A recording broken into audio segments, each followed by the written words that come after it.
Guys, it's finally time. Time to talk about the cinematic blockbuster event of the summer. We've been waiting for it, craving it. And now, after what feels like years of delays, pushbacks, and silence, we finally have the film that's going to put the butts back in the seats of the movie theaters. And yes, I do mean that one this time. Sorry, Bob's Burgers.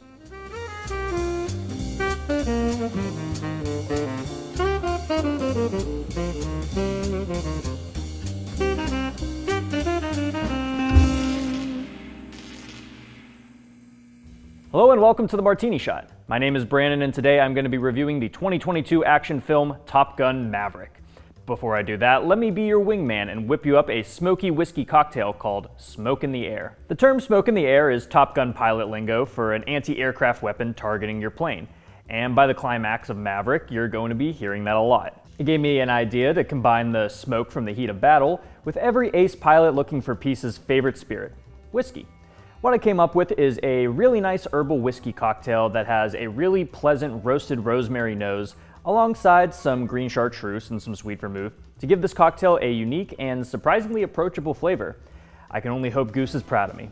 Let's get into it. So before we actually start making the cocktail itself, we need to prepare the glass. And what we are going to be doing is roasting a few sprigs of rosemary inside of a glass and then trapping the smoke in there so we can keep all that flavor in there while we're making the drink. So the time we pour it in there, it's going to have this very nice roasted rosemary aroma to it that's going to be very, very nice. So you can do this in multiple different ways. You can either roast the rosemary on a piece of wood or like a cutting board and sticking the glass upside down on top of it. You can do that. But for this one, I'm just going to put the rosemary directly in the glass, light the rosemary on fire, and then I'm just going to put a heavy coaster on top just to seal it in, and then we'll come back to it once the drink is ready. When I was testing this out, I thought 1 to 2 sprigs is probably more than enough, so you can definitely test this out with whatever measurements you want to use. But for this one, I'm just going to stick with the 2. Next, we're going to light it on fire, and you can do this multiple different ways. I'm going to be using a blowtorch. That's the easiest and most fun. So as you can see, the glass is now fogged up with that nice rosemary smoke. So we're just gonna let that sit, really let the flavor kind of find its home inside the glass. And while that's going on, we're gonna go ahead and start building the drink itself. So since this is kind of like a traditional whiskey cocktail build, we are gonna be building this in a mixing glass, no shaking required. And to start, we're gonna start with our whiskey. For this one, I've decided to go with a rye whiskey. I think it pairs really well alongside the herbal notes we're going to be getting. And the particular brand I'm using is Redemption Rye. This has been one of my favorite rye whiskeys I've been able to find. And it's also not really a bank breaker either, so definitely try this out if you're interested in trying out some rye whiskey. 2 ounces of rye whiskey.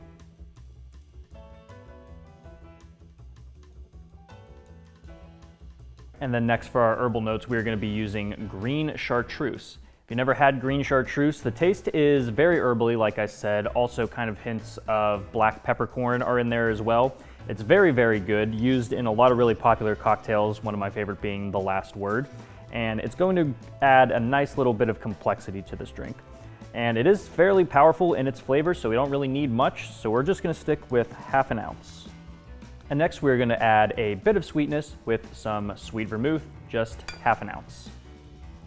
And then next, it wouldn't be a whiskey cocktail with a little bit of bitters. And I went back and forth on which one I really wanted to use, but I think I finally settled on the Peychaud's bitters. These are very good. I really like a good Sazerac with maybe 6 dashes of these. This has a pretty strong taste, so you really don't have to do too many dashes of it. So we're just gonna stick with 2 dashes for right now. And then to cut all of this pure alcohol, we are just gonna do a little splash of water. All right, let's go ahead and stir to chill.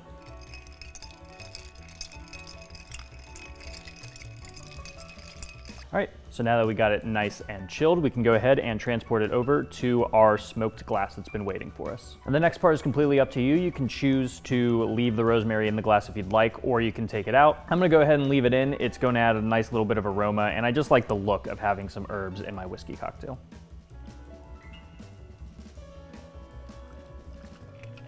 And even though that we already stirred this to chill, I'm gonna go ahead and throw a big ice cube in there anyway, just cause I kinda like how it looks. It's not a complete whiskey cocktail without that big ice cube. Then once you have all of that done, now you have your smoke in the air. Go ahead and give it a taste. So even though this drink is nothing but pure alcohol, it's still a very approachable drink. You do get a lot of the flavor of the whiskey, so like an old fashioned, if you're looking to try out a different type of whiskey, you definitely still get a lot of the flavor here, but that rosemary just pairs super, super well, especially with it being slightly roasted. It's very, very nice, very herbal. You definitely get that green chartreuse, even though we're only using a little bit. We still get those herbal notes. We get those flavors of peppercorn just ever so slightly.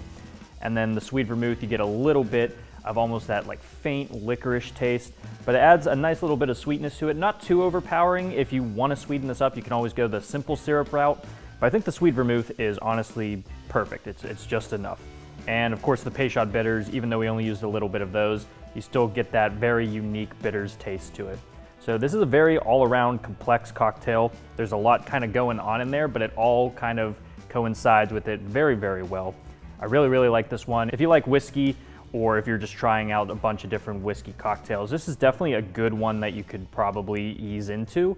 Like I said, you get a lot of the whiskey taste, but it is very approachable at the same time. Now that we have our drink, let's jump straight into the review of Top Gun Maverick. There's a secret ingredient severely missing from most, if not all, modern action blockbusters that attempt to capture the same undeniable impact as the films from the genre's heyday. Something that manages to be campy without losing its charms. Something that electrifies audiences through genuine human ingenuity. Something that may only come together when the stars align, the right minds come together, and passion for the craft is put above all else. Whatever that is, Top Gun Maverick has it. I'm gonna be real with you, I was not particularly excited for the Top Gun sequel, which I don't really think you could fault me for.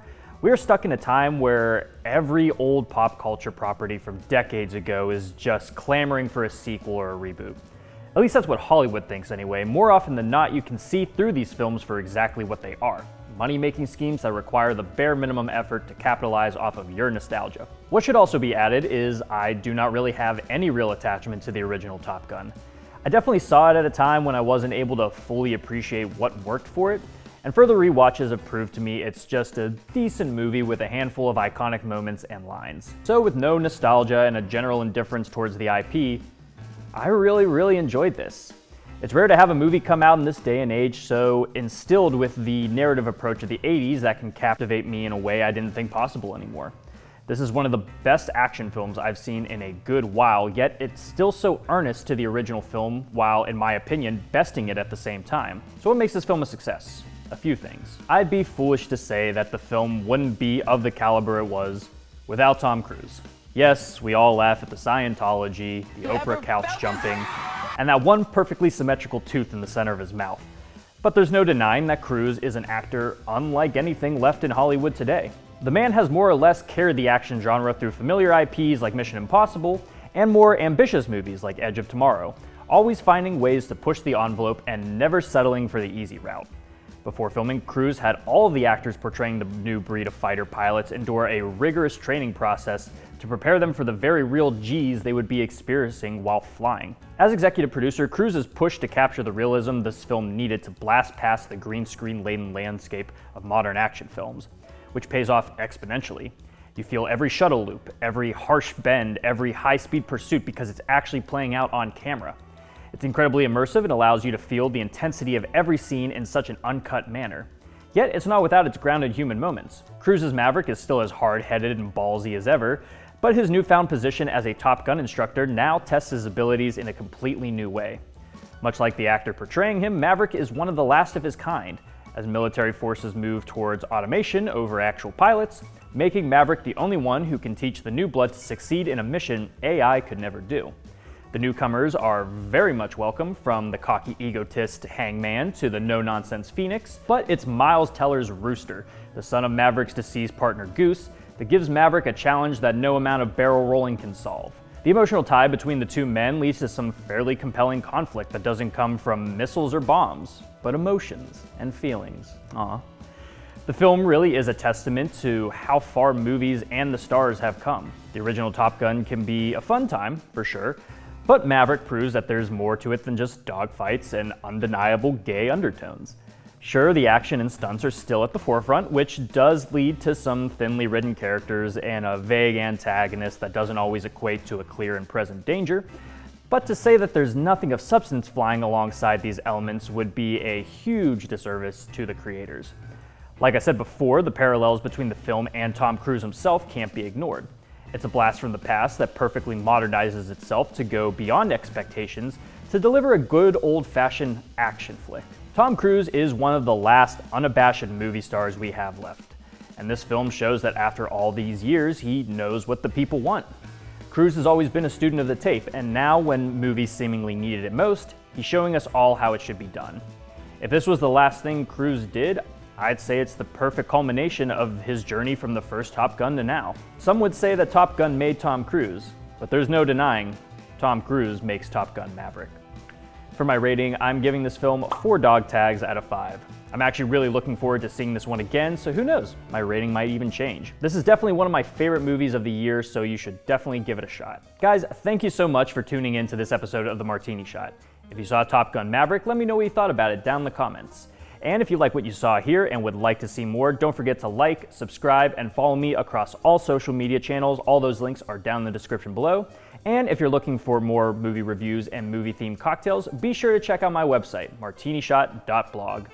Until next time, thank you again for watching. I will see you in the next one. Live deliciously, but please remember to drink responsibly.